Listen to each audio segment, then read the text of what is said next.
Well, Rockstar's Agents of Sabotage DLC has finally dropped, and with it, a fresh lineup of cars and some cracking new robbery missions. Now, they've really outdone themselves this time. 6 shiny new vehicles that might just have you eyeing your shark card balance. Of course, being the impatient gamer that I am, I grabbed every non-mission car the second they hit the showroom and have been putting them through their paces ever since. But hey, if you're smarter with your cash than I am, and let's be honest, that's a pretty low bar, stick around. I'll walk you through what each of these new rides has to offer and help you avoid any buyer's remorse. Don't make a move until you've seen this. G'day folks, my name's Dan and I'm an old grumpy gamer. Now look, I'm not the biggest Rockstar fan out there, but credit where it's due, they've somehow kept this decade-old game alive and kicking. And with the Agents of Sabotage DLC dropping just in time for the holidays, we've got ourselves a cracking excuse to dive back into some GTA chaos. As usual, I couldn't help myself. I snapped up the Garment Factory as soon as it hit the market, blasted through some missions, and took the mission-only cars for a spin. But here's the kicker. The purchasable cars from this DLC are just as exciting, with 5 shiny new land vehicles and a sleek water ride to boot. Rockstar might have just dropped the best Christmas present we could ask for. So let's not muck about, let's dive straight into what each of the new Agents of Sabotage vehicles brings to the table. The Caracara Pursuit is a police car you don't want chasing you down. At least that was my first impression from this surprising new police car. This is one of the 2 new 4x4 police land vehicles added in the Agents of Sabotage DLC, and there's a lot you can do in terms of customizations. Since the Caracara was already a powerful truck,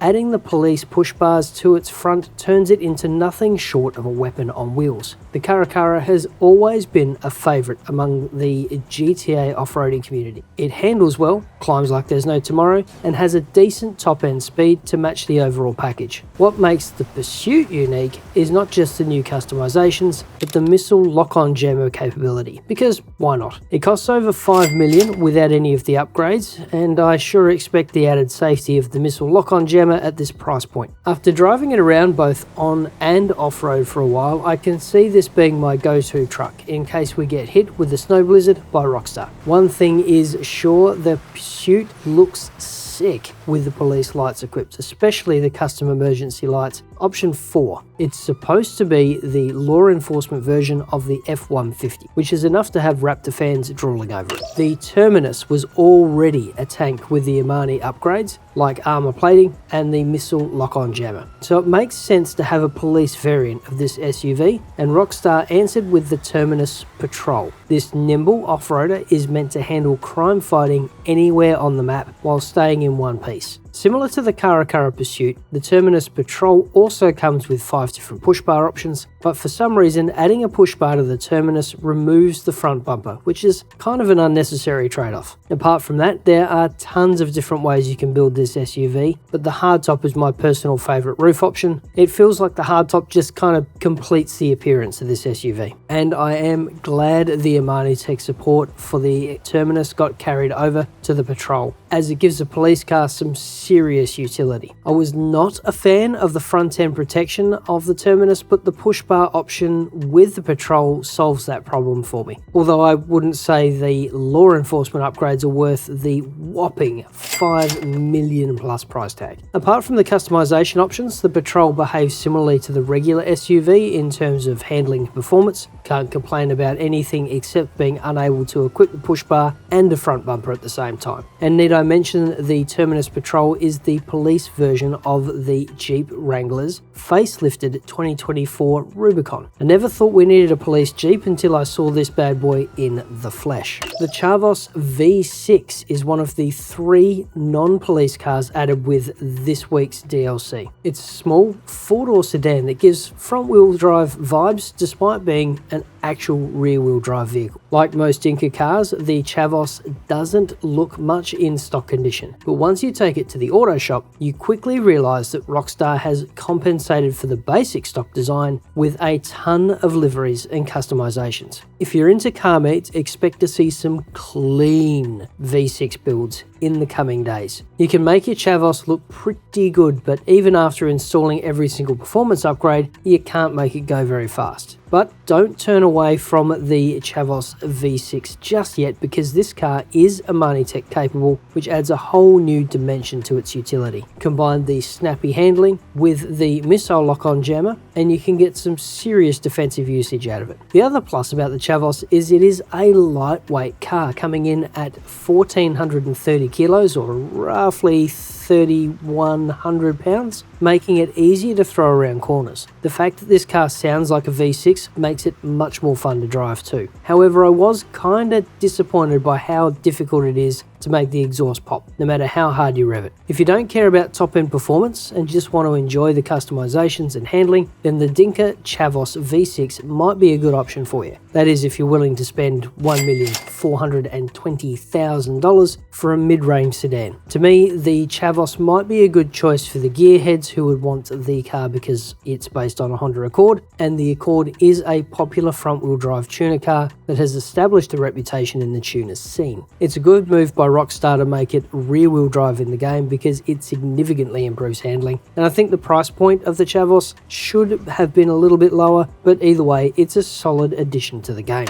If you thought the Banshee 900R with Benny's upgrades was quick, you are in for a real treat with the GTS. While the Banshee was not a bad looking car, it rarely makes a list of the best looking cars in GTA Online, but that's about to change with the GTS. The Banshee GTS is easily the fastest car to come out of this DLC. It seems like Rockstar had decided to add Amani Tech support for a ton of vehicles, and this one got the treatment as well. It retains a similar exhaust note to the previous Banshee with the same high top speed. The thing shoots flames every time you let it off the gas, which makes it super addictive to drive. I believe the aero package on the GTS is what really makes it stick to the ground better than the non-GTS variant. Either way, this car has a way better handling compared to the old version. When I went to customize the Banshee GTS, I was hoping for some decent mods, but honestly didn't find much. The exterior customizations are pretty standard stuff, with basic hood options and some standard liveries. There are plenty of wings to choose from though, but apart from the ducktail spoiler, there's really no subtle designs available. The wing is definitely functional because the Banshee GTS feels like it is planted to the ground despite its oversteer bias. This bad boy is based on the Dodge Viper ACR, which is the track version of the regular Viper. It comes stock with the giant rear wing ready to attack the roads, and even without any modifications, handles pretty decently. The new Banshee costs $1,989,500, which is honestly not bad for the performance, and the aesthetic appeal brings it to the table. I highly recommend grabbing the Banshee GTS. If you have the money, you won't regret it. The Jester RR Widebody is another non-police car from the Agents of Sabotage DLC that comes with a missile lock-on jammer built in. It also comes with a widebody kit, as the name suggests, so it already has all the cosmetic work done. Now I mentioned the customizations because the stock livery is all you get with the RR Widebody. So if you're someone like me who happens to disagree with the livery choice, Rockstar doesn't give you a say. Performance-wise, the car's not quick by any means, but it performs decent in terms of top speed and acceleration. Handling-wise, it seems pretty decent. It sticks to the road quite well, and it has got some pretty solid aero, but I have just fitted mine with the low grip tires, and I'm just learning how to drift it at the moment. It seems to be a bit of a tricky beast for that, but I suspect that if I can get this right, it is going to be glorious. Again, this is a very early review of the widebody, and I might find a use for this car later on. Then again, for the $2,290,000 price tag of the Jester, I'm not so sure. For now, this car is a bit hit or miss, so I wouldn't recommend buying it just yet. The Police Predator boat is the OG boat that has bullied us out of the ocean countless times. Agents of Sabotage makes the Predator boat purchasable from Warstock Cash and Carry. All you need to know is that you can claim it for free until the 15th of December. It drives in the water and doesn't sink and all that good stuff, and you need to call it using Pegasus. What I don't get is the absurd $3,780,000 price tag for the boat once it comes off special. Unless you are big on role-playing and collecting police vehicles, there is no way that price tag is justifiable. I mean, the sirens on the boat don't even work. It's just a regular boat with the police equipment slapped on, and honestly, if you're watching this after the 15th of December and the boat's no longer free, I would say just honestly, do not bother. It doesn't have any weapons or any special performance upgrades that would make it worth buying after the free period. And that's the full rundown of the purchasable vehicles added in the Agents of Sabotage DLC on day one. The 2 new police cars are definitely the stars of the show, but don't sleep on the Chavos V6 or the Banshee GTS either. Solid options to those two who love a bit of style with their speed. Now, unless you're a collector or you just really love the look, the Jester RR Widebody is probably best left on the lot. Got questions, thoughts, or maybe a hot take on the DLC? Drop a comment below. I'd love to hear from you. Stay safe, wash your hands, and we'll see you in the next one.